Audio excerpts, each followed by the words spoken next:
काटेंगे, जितना मारेंगे इतना हम और बढ़ेंगे। तुमने सिर्फ बैंड बजाना है, ड्रामा करना है, गाना गाना है, टीवी पे करो। नवाज शरीफ से 1000 गुना ज्यादा सीरियस केस है आसिफ जरदारी के खिलाफ। Game over. आपके अपने एमपीए हमारे पास आ रहे हैं। किसी एक एमपीए ने पाकिस्तान पीपल्स पार्टी की क़यादत के साथ बेवफाई नहीं की। सिंध को इंसाफ दो, 10 साल का हिसाब दो। सदर जरदारी एक इशारा दे, हम इनको हुकूमत को 1 वीक में गिरा सकते हैं। तो भाई अगर अब्बू नहीं गिरा सके तो आप कैसे गिरा सकेंगे?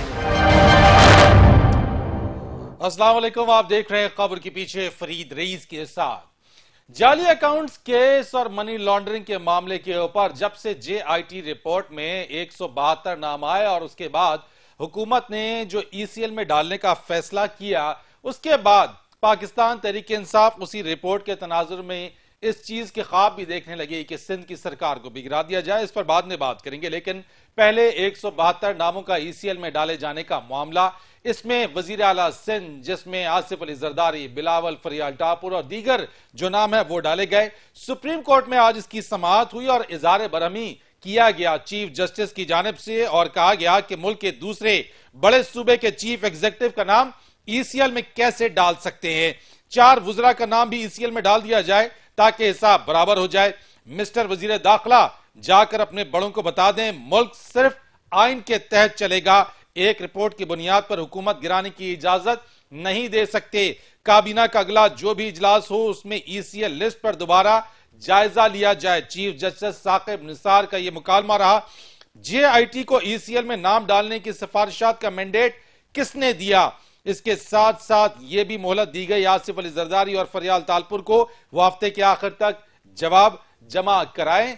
फारूक इचनाइक जो कि वकील थे पेश हुए, उन्होंने कहा कि मेरे मौक्किल, मेरे क्लाइंट इस वक्त शदीद ज़हनी दबाव का शिकार है क्योंकि उनका नाम ईसीएल में डाला गया है। चीफ जस्टिस ने कहा आप ये बता दें अपने क्लाइंट को कि इंसाफ होगा। इस सारी सूरत हाल के अंदर लगता यह है कि जल्दबाजी का मुजाहरा किया गया हुकूमत की जानिब से, और कहीं ऐसा तो नहीं कि ये तमाम मामला एहतसाब और जो सियासी दाव पेच है पीटीआई हुकूमत को कहीं महंगा ना पड़ जाए, क्योंकि ऐसी सूरत हाल के अंदर एक रिपोर्टल आया, सिंध सरकार की तरफ से जवाबी वार आया, पाकिस्तान पीपल्स पार्टी की तरफ से एक भरपूर मज़ाहमत देखने में आई और जब से ईसीएल में नाम डाले जाने का मामला सर फहरिस्त आया, यह सरफेस कर रहा है और इस सारी सूरत हाल के ऊपर जो एक सियासी जो एक दाव पेच है वो लगाने की कोशिश की जा रही है।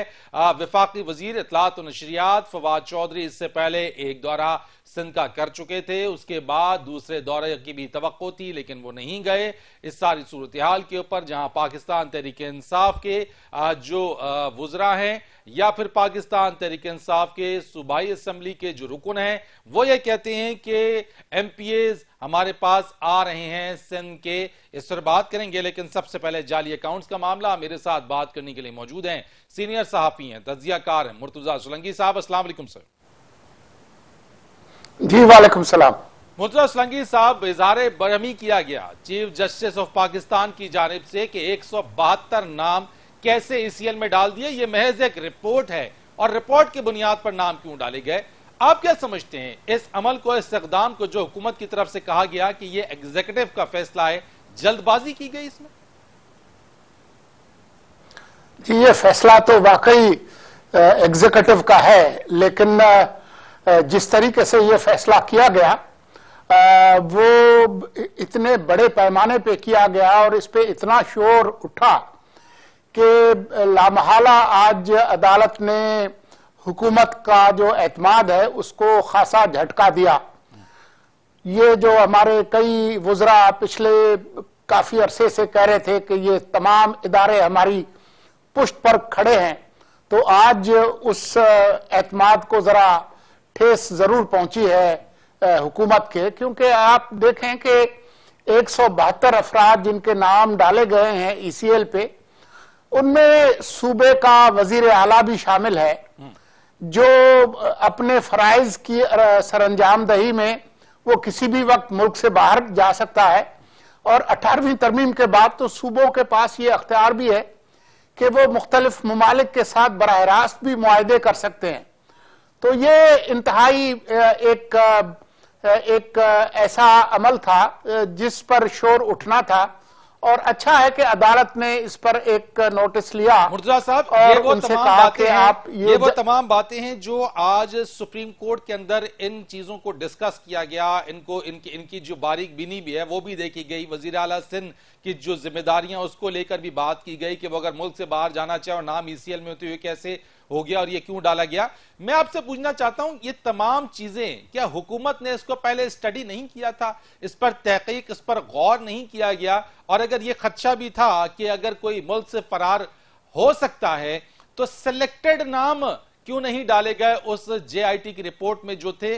और सिंध का वजीर आला उसको भी, यानी एक ही सफ में महमूद और अयाज सब बराबर हो गए। मेरे ख्याल में कुछ ये ज्यादा ही इन्होंने खुद एतमादी का मुजाहरा किया। जैसा कि थोड़ी देर पहले मैंने आपको बताया कि ये वाकई समझने लगे थे कि तमाम इदारे इनकी हर बात को मनोअन तस्लीम करेंगे, अदलिया समेत। लेकिन बात यह है कि ये इन्होंने इतना ब्लैटेंट किस्म का ये एक काम किया कि जिसके नतीजे में शोर मचना लाजमी था। अब तो बात सिर्फ इतनी नहीं है कि आपने 172 अफराद के नाम क्यों डाले हैं, बात यह है कि जिस तरीके से नैब की तरफ से जो एहतसाब हो रहा है उस पर भी सवाल उठ रहे हैं कि नैब की तफ्तीश जो है वो तो पीटीआई के रहनुमाओं के हवाले से भी है, वो तो उनके वुज़रा के हवाले से भी है, वो उनके वुज़रा आला की तरफ से भी हो रही है, वो तो खुद वजीर आज़म साहब भी ज़ेर तफ्तीश हैं। तो उनमें से कितने लोग हैं जिन्होंने एक दिन भी जेल में गुजारा हो, कितने लोग हैं जिनकी जो जमानत पे हो? तो ये किस तरीके का एहतसाब हो रहा है? साहब, अगर हम पीटीआई की भी बात करें, जिस तरीके से हम बाला जब्बा केस की बात करें जिसमें वजीर आला केपी के महमूद खान है, आतिफ खान है, परवेज खटक साहब हैं, इसके अलावा अलीम खान साहब के ऊपर भी इंक्वायरियां चल रही हैं, जिस तरीके से कहा जाता है और यह है भी कि इमरान खान साहब वजीर आजम साहब पे भी हेलीकॉप्टर वाला केस है। अगर यही वो मामला है तो फिर आप समझते हैं कि फिर सभी का नाम ईसीएल में डाले जाना चाहिए? हाँ, मैं समझता हूं कि ये ईसीएल का नाम जिस तरीके से हमारे यहां जैसे वो एक परचून की दुकान से आप चीजें लेते हैं, उस तरीके से इसकी जो संजीदगी है उसको खत्म किया गया है। बात यह है कि इससे पहले आपने देखा कि साबिक वजीर आजम नवाज शरीफ और उनकी बेटी के नाम भी डाले गए। जिन लोगों ने सियासत करनी है उस मुल्क में वो इस भागने वाले नहीं हैं। आपने देखा कि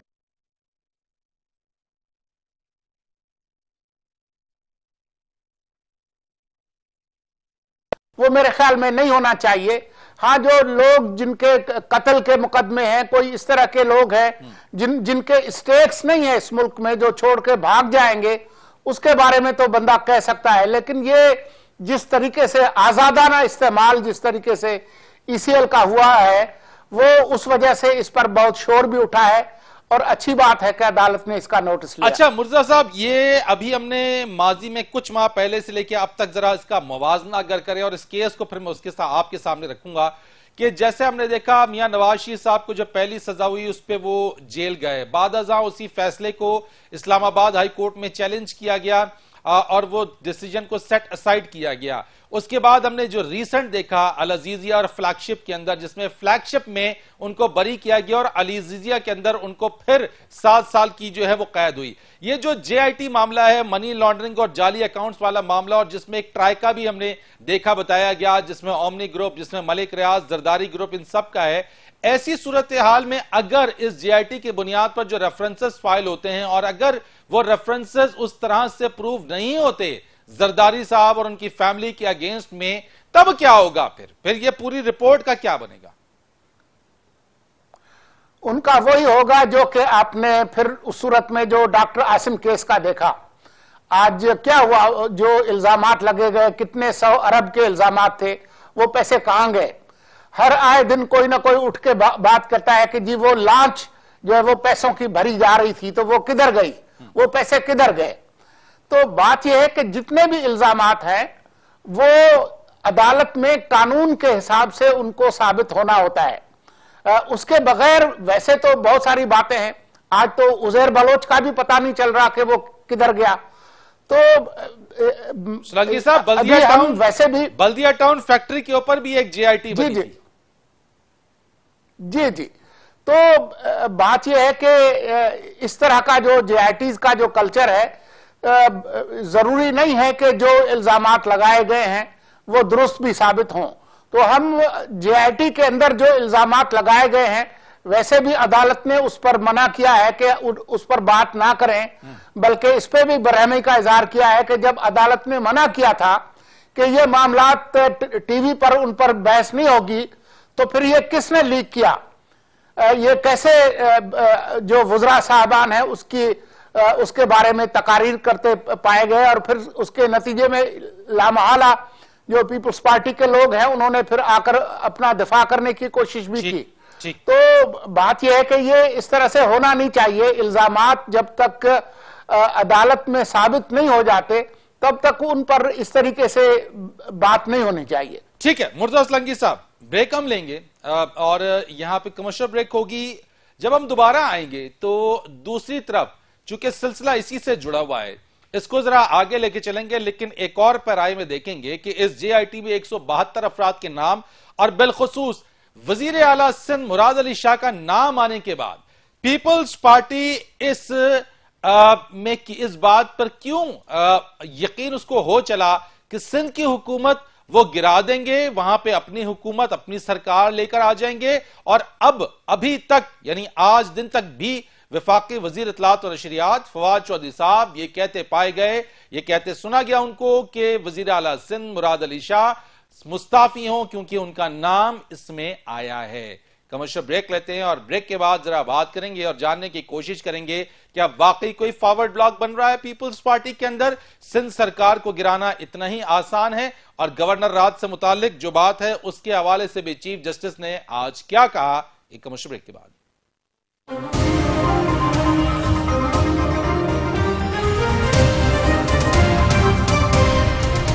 सिंध सरकार गिराने की भी बात हो रही है और जवाब और फिर उसका काउंटर जवाब, जिस तरीके से आपने पहले भी सुना वफाकी वजीर इत्तलात और नशरियात फवाद चौधरी ने क्या कहा बिलावल भुट्टो के उस स्टेटमेंट के ऊपर कि अगर जरदारी साहब अगर इजाजत दें तो एक हफ्ते के अंदर हुकूमत पीटीआई हुकूमत गिरा सकते हैं, जिस पर फवाद चौधरी साहब कहते हैं कि अगर अब्बू हुकूमत नहीं गिरा सके तो बिलावल कैसे पीटीआई की हुकूमत को गिराएंगे।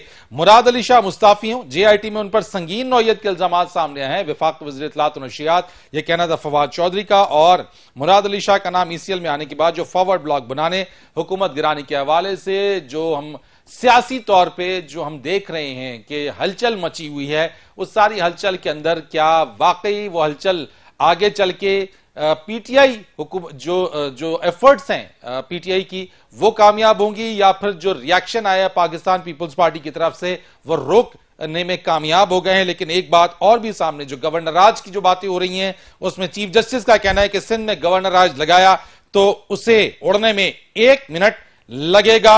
शहबाज शरीफ कहते हैं कि सिंध में गवर्नर राज की कोई वजह नहीं कि इस बात पर गवर्नर राज लगाया जाए। बात करेंगे इसी पर पाकिस्तान तहरीक इंसाफ के रहनुमा सीनियर रहनुमा अली मादिल शेख साहब मेरे साथ मौजूद है बात करने के लिए, उनसे भी बात करेंगे। मुर्तजा सोलंकी साहब, उनसे तज्जिया हम लेते रहेंगे इसी में साथ साथ। बहुत शुक्रिया आपका अली मादिल शेख साहब। सबसे पहले तो यह बताइएगा कि कोई फॉरवर्ड ब्लॉक बनाने में कामयाबी हासिल हुई है आपको पीपल्स पार्टी की? देखिए, फॉरवर्ड ब्लॉक हमें बनाने की कोई जरूरत नहीं है। एक ब्लॉक उनके अंदर बन चुका है, अब उसे आप फॉरवर्ड ना कहिए, बैकवर्ड ब्लॉक कह लीजिए। एक ब्लॉक बन चुका है, एक बड़ी तादाद में इनके जो एमपीएज हैं, जिसकी बहुत बड़ी तादाद है, जो बेनिफिशरी नहीं है, जो इनकी इस लूट मार में इनके साथी नहीं थे, शायद उन्होंने अपने ज़मीर का सौदा नहीं किया, जिसके लिए ना उन्हें मिनिस्ट्री मिली, ना कुछ मिला। तो मैं समझता हूँ कि वो एक बहुत बड़ी तादाद है जो राब्ता करना चाह रही है, राब्ते में है, और वो कहती है कि बराए करम हमारी इनसे जान छुड़ाएं। क्या तरीका हो सकता है? कितने लोग हैं अलीम साहब इनके अंदर, ये इनकी पार्टी में ब्लॉक, ये कितने लोग हैं जिनका ब्लॉक है? आप कह रहे हैं कि ब्लॉक बन चुके हैं, ये कितने लोग हैं? तकरीबन 22 थे गुज़िश्ता रोज तक, और उसके बाद जैसे सरगर्मी तेज होती जा रही है तो लोग खुद तादाद बढ़ा रहे हैं। कोई किसी को मैसेज कर रहा है, कोई किसी को बीच में डाल रहा है, कोई कुछ कर रहा है कि जी किसी तरीके से हमारी जान छुड़ाएं, हम इस गंद में फंस चुके हैं। चूंकि एक तो देखिए 3 किस्म के लोग हैं इसके अंदर, एक तो जियाले हैं पक्के पक्के ना, वो तो ठीक है। एक है बेनिफिशियरी जिनका पीपी से कोई ताल्लुक नहीं था, वो आए, उन्होंने ठेके के ऊपर मिनिस्ट्री डील बनाई और उसके बाद वो अपना निजाम भी चलाते रहे और वो सिस्टम भी चलता रहा जिस सिस्टम का बड़ा जिक्र रहा। तीसरे वो लोग हैं जो कुछ उन्हें अपना भी ख्याल था, कुछ सिंध का भी ख्याल था, कुछ अखलाकियात भी थी, जिसके लिए उन्होंने क्या किया कि उन्होंने वो शायद इनकी उस गंदे धंधे का हिस्सा नहीं बने, जिसकी वजह से वो ऐसे लोग हैं जो राब्ता करना चाहते हैं। अच्छा, ये मुझे बताइए किससे राब्ता कर रहे हैं? हम तो ब्लॉग बनाना चाहते हैं। ये 22 लोग किससे राब्ते में, आपसे या पाकिस्तान तहरीक इंसाफ की किस लीडरशिप से, किससे राब्ता कर रहे हैं वैसे? देखिए जी, ये हमसे राब्ते में है, मुझसे भी राब्ते में और हमारे साथियों से भी राब्ते में है। तो मैं लाजिम बात है कि कुछ आपसे राब्ते में तो नहीं होंगे ना, ये हमसे राब्ते में है, हमारी टीम से राब्ते में है। और लाजिम बात है कि हम इसी साथ बैठते हैं, हमारे दोस्त हैं, बाब है, मिलना जुलना सारा। अच्छा, आप इन 22 लोगों को जानते हैं? ना वो अफ्रीका से आए। आप इन 22 लोगों को तमाम को जानते हैं? ये क्यों नहीं जानता, क्यों नहीं जानता? सिटिंग एमपीएस हैं ये जी, और जो बाहर बैठे हैं उनका मैंने क्या करना? सिटिंग है, बैठे अंदर। तो ये बाहर वाले का मैंने क्या करना? बाहर वाले का मैं जिक्र भी क्यों करूं जी? अच्छा, सिटिंग एमपीएस है इस वक्त, इस मेंबर असेंबली हैं और वो बात कर रहे हैं, वो चाह रहे हैं। तो लाजिम बात है हमें राब्ता रखने में कोई खुदा न खास्ता ऐसा तो नहीं पाबंदी है, मिलने में जुलने में, राब्ता रखने में, उनकी आहो फरियाद आहो बका सुनने में हमें कोई इतराज तो नहीं है ना। वो खुद कह रहे हैं कि वो हल निकालें उसके लिए, तो उसमें हमने क्या कर दिया उसका? हम ना किसी गंदे काम में हम नहीं पड़ना चाह रहे, किसी गैर आइनी, गैर जमहूरी, गैर अखलाकी किसी धंधे का हिस्सा हम नहीं बनना चाह रहे। आइन में जिस चीज़ का प्रोविजन होगा उसको देखेंगे। और लाजिम बात है कि जो पैनिक है, जो इनके अंदर सफ़ों के अंदर पीपल पार्टी की जो पैनिक है, उसके अंदर लाजिम बात है कि कोई अगर ये होता कि सिर्फ डिक्टेटरशिप होती, बादशाहत होती कि बस जो बन गया वो बन गया, नहीं, नो कॉन्फिडेंस का भी प्रोविजन मौजूद है, वोट ऑफ कॉन्फिडेंस। अच्छा, यानी कि नंबर गेम्स आप पूरे कर सकते हैं इस वक्त? आप नंबर गेम्स पूरे कर सकते हैं? नंबर गेम तो पूरा देखिए 2 किस्म के टेक्निक नंबर गेम्स हैं। एक तो नंबर गेम पूरा होता है अगर 49 लोग हों, वो तो कहेंगे हम पीपल पार्टी हैं, वो अलग नंबर गेम है। एक है जो अदम एतमाद के लिए 18 लोग हमें चाहिए, वो उससे ज्यादा हमारे पास मौजूद है और अभी आज भी 2-3 ने राब्ता किया है। अभी देखते हैं मिलने में क्या है, पब्लिकली मिल सकते हैं, खुदा ना खास्ता मिलने के ऊपर तो निकाह नहीं टूटता किसी का, मिल सकते हैं, मिलेंगे हम उनसे। अच्छा, फवाद चौधरी साहब आज फवाद चौधरी साहब उनका स्केड्यूल था सिंध में आने का, यहाँ पे आज वो क्यों नहीं आए? दौरा क्यों कैंसिल हो गया आज उनका? देखिए, हमने कहा कि आप आएंगे तो ये कहेंगे जी वो वफाक आ गया, मरकज आ गया, ये हो गया, वो हो गया, सिंध पे हमला हो गया। हमने कहा हम ही काफ़ी हैं, फिक्र ना करें, हम डील कर रहे हैं, सबसे राब्ते में है। बात यह है कि एक ड्रामा खड़ा हो जाता कि जी मरकजी हुकूमत, सूबाई हुकूमत को गिराने आ गई। बात है हमारे कुलीग्स हैं, वो भी एमपी है, हम भी एमपी है, वो हमसे मिल सकते हैं, हम उनसे मिल सकते हैं। हम भी सिंध असेंबली का हिस्सा, हम भी सिंध के, वो भी सिंध के। हलीम साहब, इतना ख्याल रखा तो फिर गुज़िश्ता रोज आरिफ अलवी साहब की रिहाइशगाह पर मीटिंग क्यों हुई? वो तो सदर पाकिस्तान है सर, वफाक का नुमाइंदे। वो सदर पाकिस्तान, उनके घर पे मीटिंग क्यों रख ली? डॉक्टर साहब खाना खाने गए थे, डॉक्टर आरिफ अलवी हमारे मेरे साथी, वो सदर थे, मैं सीनियर एग्जीक्यूटिव वाइस प्रेसिडेंट था, मैं उनका सेकंड इन कमांड था। अलवी नकवी साहब उनके 22 साल पुराना दोस्त थे। लेकिन मौजूदा सूरत हाल में सर, मौजूदा सूरत हाल में तो उंगली उठेगी नहीं जी, उंगली बेशक उठाते रही, लेकिन फैक्ट होगा ना, हमने खाना खाया, निहारी खाई, जबरदस्त तरीके से एक गपशप हुई, वो घर में लाजिम बात है, सोशल राब्ते तो खत्म नहीं होते ना, कोई इजलास हुआ हो, कुछ हुआ हो, कुछ नहीं। अच्छा, यानी गपशप आप कह रहे हैं गपशप गैर सियासी गपशप की थी? गपशप गैर सियासी थी आपकी? और गैर सियासी जी, हाँ डॉक्टर साहब, तो ऐसे हमने पूछा था वो दिन कैसे थे, ये दिन कैसे। लाजिम बात है डॉक्टर साहब, हम लोग इतने वो नहीं है फॉर्मल, बड़े कैजुअल से माहौल में मिल रहे होते हैं एक दूसरे से। आज शाम को आप लोग भी आ जाए, 5 लोग थे हम सर मेरे आने में और सदर आरिफ अलवी साहब की रिहाइशगाह पर बैठने के हवाले से बड़ा फर्क है सर। मैं सोलंकी साहब आपकी तरह आता हूँ जरा सा, आप हमारे लिए वो हमारे कोलीग हैं, हमारे लिए वो कोलीग हैं, हमारे वो साथी हैं, हमारे वो दोस्त हैं। चले, और मैं जरा निसार खोड़ो साहब की तरफ आता हूं, उसके बाद सोलंकी साहब आपसे तज्जिया लूंगा इस पूरी चीज का। निसार खोड़ो साहब, बहुत शुक्रिया आपका। ये बताइएगा कि अलीम आदिल शेख साहब तो ये फरमा रहे हैं कि जनाब ब्लॉक बन चुका है, कि इसमें कितनी हकीकत है? भाई ये पीटीआई इस तरह से बिहेव कर रही है जैसे बिल्ली को कभी ख्वाब आते हैं ना, बिल्ली के ख्वाब में क्या आता है, कहते हैं छीछड़े। हम अपनी पार्टी की कदर आजकल जानते MP आ रहे हैं, हैं। हमारी कमिटमेंट जो हमारी पार्टी के मंशूर और विजन और लीडरशिप के साथ है वो गैर मुतजलजल है। इसलिए हमने कहा कि चलो तुम किस्मत आजमा लो, लेकिन मिलेगा आपको कुछ नहीं, ठीक है। और हम लोग, हमारे लोगों की क्या पड़ी है कि जो हुकूमत सिंध से अनाद रखती हो, सूबों की खुद मुख्तियारी के खिलाफ हो, 18वीं तरमीम के खिलाफ हो, NFC न देने के मूड में हो, ये लोग उसका साथ देके क्या करेंगे और क्यों देंगे। इसलिए हम बड़ी अच्छी मेजॉरिटी में बैठे हैं।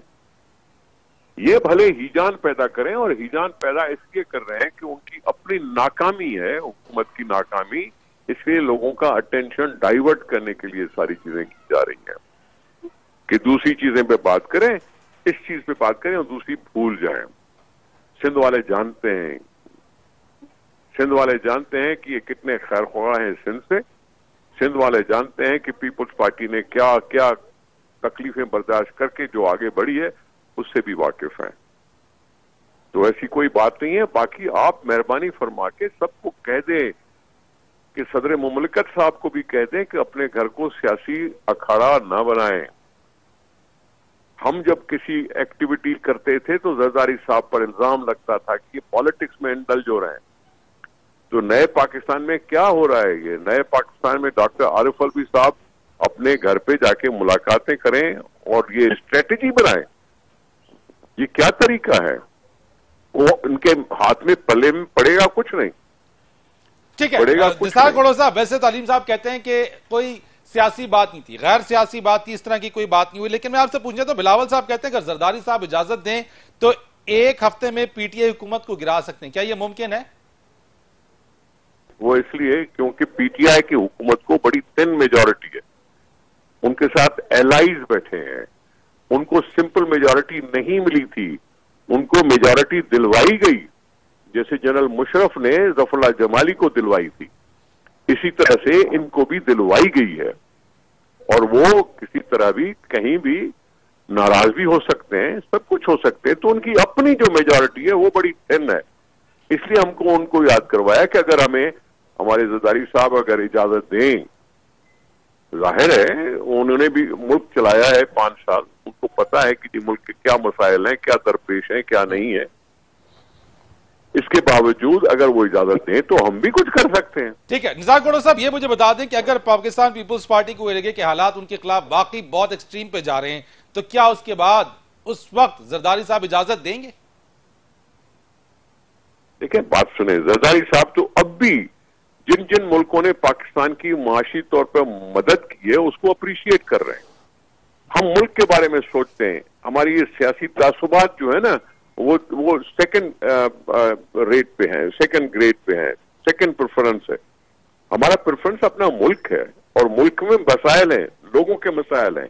ये मसाइल हुकूमत हल कर नहीं पाती, इसलिए ये शोशे पे शोशे छोड़े जा रही है, ईजान पैदा कर रही है।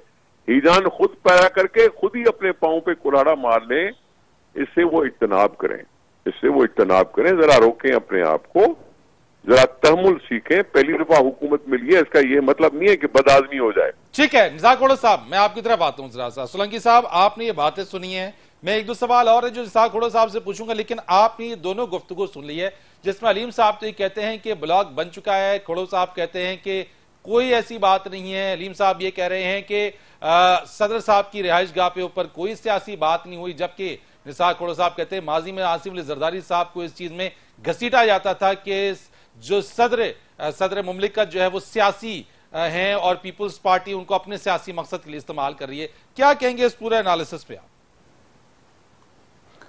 देखिए, अगर सदर साहब चाहें भी तो वो गुलाम इसाक खान नहीं बन सकते, क्योंकि वो गुलाम इसाक खान वाला आइन इस वक्त मुल्क में मौजूद नहीं है।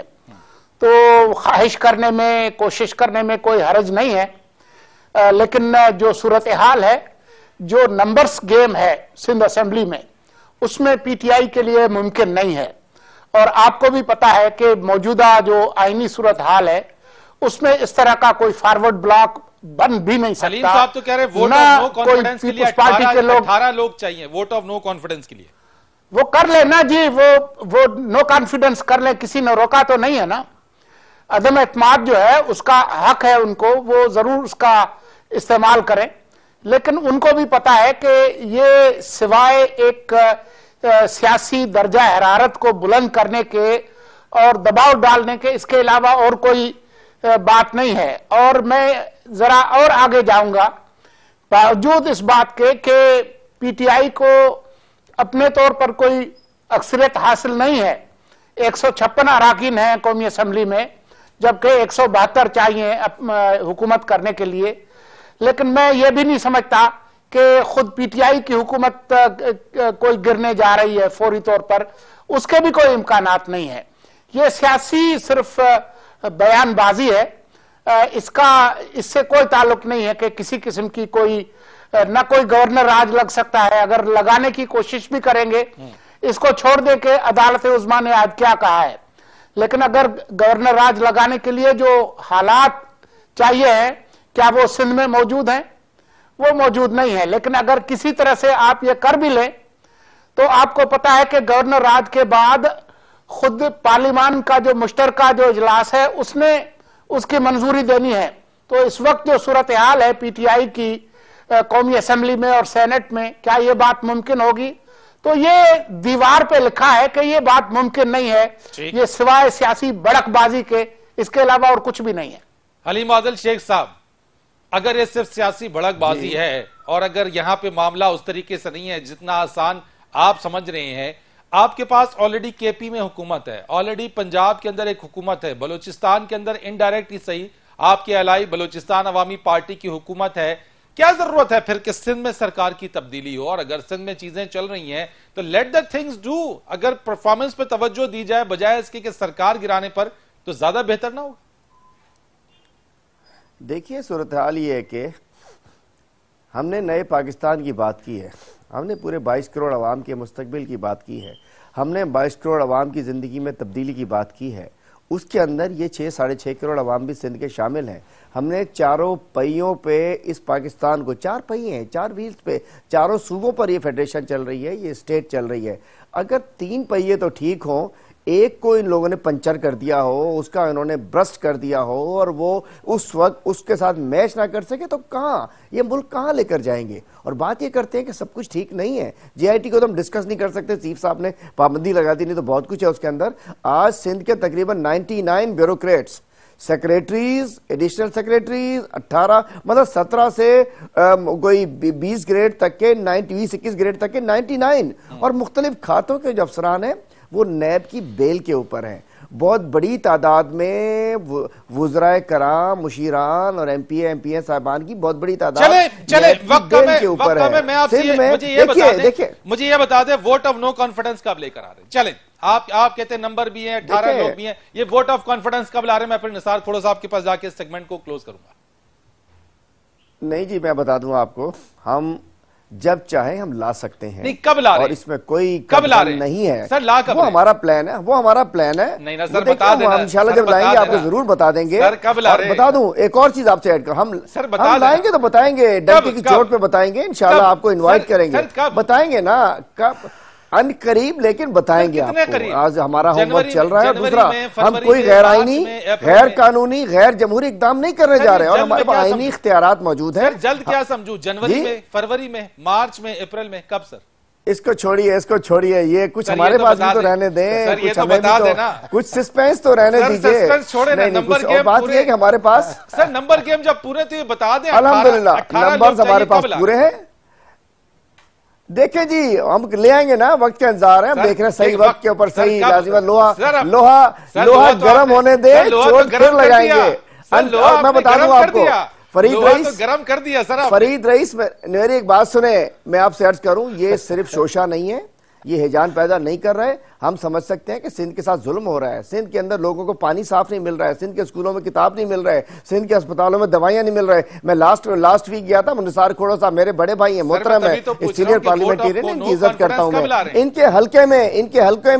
इनके हल्के में स्कूल जमीन पर बैठ के बच्चे पढ़ रहे थे। इनके लाड़काना में MRI नहीं है, इनके लाड़काना के सिविल अस्पताल के अंदर CT स्कैन मशीन नहीं है, इनके लाड़काना में बच्चों के इंक्यूबेटर्स नहीं है, इनके लाड़काना में रक्षे के ऊपर एम्बुलेंस की तरह यूज हो रहा था। इनके हल्के की बात कर रहा हूं, इनके लाड़काना में 77% लोग गटर का पानी पी रहे हैं, जहरीला पानी पी रहे हैं। क्यों ना चेंज करें इनको, क्यों इनको माफी दें? हम ऐसे नहीं करेंगे इनको, हमारे पास मैंडेट है, हमारे पास। ठीक है सर, मैं इसी चीज के ऊपर निसार खोड़ो साहब से बात करता हूं। मैं आप दोनों का, हलीम आदिल शेख साहब आपका, मुर्तज़ा सोलंकी साहब आपका शुक्रिया अदा करता हूं। निसार खोड़ो साहब, मुझे ये बता दीजिए कि वफाकी वज़ीर इत्तलात और नशियात फवाद चौधरी साहब ने ये कहा आज भी कि वज़ीर आला सिंध मुस्ताफी हो, नहीं लग रहा आपको ऐसा कि आप पर वज़ीर आला के मुस्ताफी होने पर दबाव बढ़ाया जा रहा है, और क्या कोई नया वज़ीर आला ला रहे हैं आप? अब फिर मुस्तफी यानी की बात है ना, फलां को भी बोलो, फलां को भी बोलो, इन सबको बोलो। अपना घर क्यों भूल जाते हो? मुराद शाह पर कोई बात साबित नहीं हुई, ये रिपोर्ट बनी अफसरों ने, और सुप्रीम कोर्ट ने खुद ही कह दिया कि आसमानी सहीफा नहीं है कि उसमें कुछ मतलब सवाल जवाब ही नहीं हो सकते। एक रिपोर्ट बनाई गई, उस पर हम बैठ के फैसले करें, ये अजीब बात है। ठीक है निज़ार साहब, लास्ट मेरा सवाल आपसे, सुप्रीम कोर्ट ने इज़हार बरहमी किया 172 अफराद की ECL में नाम डाले जाने के हवाले से, अप्रिशिएट करेंगे आज सुप्रीम कोर्ट में चीफ जस्टिस साहब के इस बात को जो आज उन्होंने कही है? भाई मैं तो हुकूमत को कंडेम करूंगा ना कि उन्होंने इतनी जल्दी क्यों की, हुकूमत ने अपनी सुबकी क्यों करवाई, हुकूमत ने इतनी उजलत क्यों दिखाई? क्या सुप्रीम कोर्ट ने कहा था उनको कि उनको ECL में डालो? आज तो पता खुल ही गया ना, आप तो पता खुल गया कि सुप्रीम कोर्ट ने बरहमी दिखाई, तो सुबकी किसकी हुई? हुकूमत की हुई ना। ठीक है निसार साहब, बहुत शुक्रिया आपका। मुझे सोलंकी साहब, मैं आपसे लास्ट सवाल ही कर लेता हूं, मुझे फिर उसके बाद मैंने ब्रेक ले लेनी है। ओवरऑल एक शॉर्ट वर्ड्स के ऊपर कर दीजिए कि आप कहते हैं बड़ा क्या, हलीम साहब कहते हैं वो ले आएंगे, जल्द लेकर आ जाएंगे, आपके नजदीक ये जल्द कब तक मुमकिन हो सकती है, अगर हम PTI के पॉइंट ऑफ व्यू से देखें भी तो? मेरे ख्याल में इसका कोई इम्कान नहीं है, ये सिवाय बयानबाजी के इसमें और कोई हकीकत नहीं है। न कोई गवर्नर राज लग सकता है, न वो गवर्नर राज चल सकता है, और न इनके पास अक्सरियत है, न आइन में कोई इसकी गुंजाइश है, न कोई फॉरवर्ड ब्लॉक बनाकर ये लोग चल सकते हैं, क्योंकि फिर वो असेंबली से बाहर होंगे। बहुत शुक्रिया आपका मुर्तज़ा सोलंकी साहब, हलीम आदिल शेख साहब, निसार खोड़ो साहब, बहुत शुक्रिया। एक कमर्शियल ब्रेक के बाद आएंगे, उसके बाद साल 2018 अलविदा हो गया है और नए साल की आमद, खुशामदीद उसको कहा जा रहा है दुनिया भर के अंदर।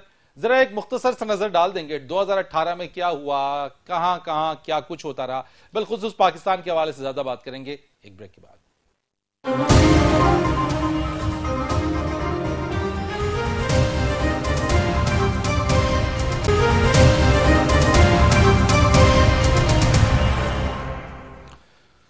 साल 2018 भी हमसे विदा हो गया है, सूरज गुरूब हो गया और अब 2019 का सूरज शुरू होगा। इस उम्मीद के साथ और इस यकीन के साथ कि जो आने वाला साल है हम तमाम लोगों के लिए खुशियां, हम तमाम लोगों के लिए वो तमाम सेहत और तमाम लोगों के लिए लंबी उम्र और तमाम लोगों के लिए अमन और इस्तेहकाम का साल होगा। एक नजर डाल देते हैं जरा सा 2018 में बिलखुसूस पाकिस्तान के हवाले से कि साल 2018 में इसके आगाज में बलूचिस्तान में नवाब सनाउल्लाह ज़हरी मुस्ताफी हुए, जाम कमाल नए वज़ीर आला मुंतखब हुए। मार्च में सेनेट इंतखाबात में सादिक संजरानी गैर मुतवक्के तौर पर चेयरमैन सेनेट मुंतखब हुए। मई में फाटा KPK के साथ इसका इंजमाम हुआ। फाटा के लिए एक तारीख साल था ये। 2009 से अब तक 2018 के अख्तिताम तक फाटा में 816 तरक्याती मंसूबों को मुकम्मल किया गया। 6 जुलाई की बात की जाए तो एहतसाब अदालत ने मियां नवाज शरीफ को 10, मरियम नवाज को 7 साल कैद बामुशक्कत सुनाई। 13 जुलाई को मस्तूंग में खौफनाक खुदकुश हमला हुआ। सिराज रईसानी समेत 128 अफराद जाबाक हुए। 11 जुलाई इलेक्शन मुहिम पर खुदकुश हमले में ANP के रहनुमा हारून बलोच समेत 20 अफराद जाबाक हुए। 25 जुलाई की अगर बात करें, एहतसाब अदालत ने 25 जुलाई को आम इंतखाबात के नतीजे में पाकिस्तान तहरीक इंसाफ वफाक की सबसे बड़ी जमात बनकर सामने आई। 2009 में जैसा आप देख रहे हैं फाटा में 816 तरक्याती मंसूबों को मुकम्मल किया गया। जुलाई में ही अपोजिशन की जमातों ने इलेक्शन को धांधली ज़दा करार देकर हुकूमत के खिलाफ तहरीक का आगाज भी किया। 11 सितंबर को मियां नवाज शरीफ की अहलिया बेगम कुलसूम नवाज लंदन में इंतकाल कर गई। 2 नवंबर को मौलाना समीउल हक कातलाना हमले में जाबाक हुए।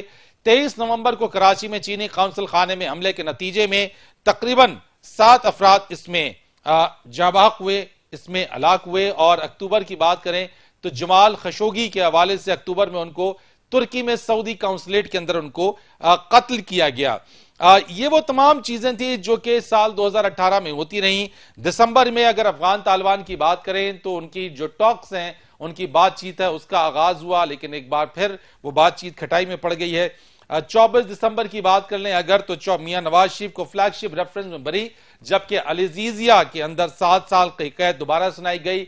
और एक और अंदोनाक, एक बहुत ही दिलखराश जिसने सब लोगों को बहुत ज्यादा अफसुर्दा किया इस साल के इख्तिताम होने से पहले और वो हम सब के दोस्त, एक बहुत ही अच्छा इंसान, एक बहुत ही अच्छा सियासतदान, जिसे कहें कि मैन ऑफ वर्ड्स और इंतहाई शफीक इंसान अली रजा आबदी, जिन पर उनके घर के बाहर एक कातलाना हमला किया गया और वो जाबर ना हो सके।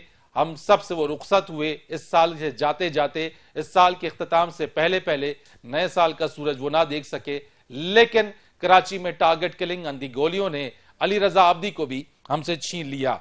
इस सारी चीजों के बावजूद भी एक उम्मीद है, एक अब भी एक उम्मीद के सहारे ये हम उम्मीद रखते हैं, यकीन रखते हैं कि 2019 का जो सूरज है, जो तुलू होने वाला सूरज है, वो खुशियां भी लेकर आएगा, अमन भी लेकर आएगा, इस्तेहकाम भी लेकर आएगा। मुल्क की मईशत के लिए, इस मुमलिकत की खुदादाद पाकिस्तान के अवाम के लिए ना सिर्फ दुनिया भर में अमन और इस्तेहकाम की उम्मीद और ख्वाहिश रखते हैं, बल्कि ये भी यकीन रखते हैं कि जो इंसानियत है, इंसान की जो तरक्की है वो भी होती रहे, लेकिन साथ साथ अमन इस्तेहकाम के साथ साथ, और जहां जहां कीमती जानों का ज़िया होता रहा है और जो हुआ है उसकी उम्मीद ये करते हैं कि वो रुके, और साथ साथ जो जहां जहां भी अदम इस्तेहकाम है वो अदम इस्तेहकाम खत्म हो। इस उम्मीद के साथ, इस यकीन के साथ और इस दुआ के साथ कि ये साल 2018 जो गुजर चुका, 2019 सबके लिए एक निहायत ही अच्छा साल साबित हो, आप सबके लिए, इस मुल्क के लिए, इस पूरी दुनिया के लिए। कल आपसे फिर मुलाकात करेंगे और साथ साथ ये भी आपको बता दें, दुनिया भर के अंदर इस नए साल के ऊपर जश्न भी मनाया जा रहा है। खुशी जरूर मनाइए। अब से कुछ देर बाद पाकिस्तान में भी नए साल का आगाज हो जाएगा 12 बजे के बाद। खुशी जरूर मनाइए, लेकिन इस चीज को जहन में रखते हुए कि आपकी खुशी से कहीं दूसरे को तकलीफ ना पहुंचे, और खास तौर पे जो वाकयात रूनमा होते हैं हवाई फायरिंग के, उससे अगर इज्तनाब किया जाए तो क्या ही अच्छा होगा कि किसी की भी कीमती जान, खुशियों यानी एक की खुशी दूसरे के घर में मातम का दाना बन जाए। सिर्फ इस बात का ध्यान और ख्याल जरूर रखा जाए। फरीद रईस को इजाजत दीजिए, कल आपसे मुलाकात करें।